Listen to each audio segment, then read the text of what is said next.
வீட்டில் அமைதி குறைந்து போகலாம்.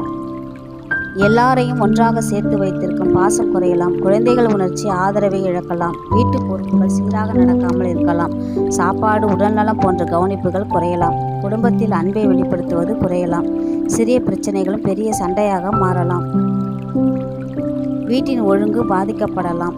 தந்தைக்கு மன அழுத்தம் அதிகமாக இருக்கலாம். குழந்தைகளின் படிப்பில் கவனம் குறைய வாய்ப்பு உள்ளது. வீட்டில் வெறுமை உணர்வு அதிகமாக இருக்கும்.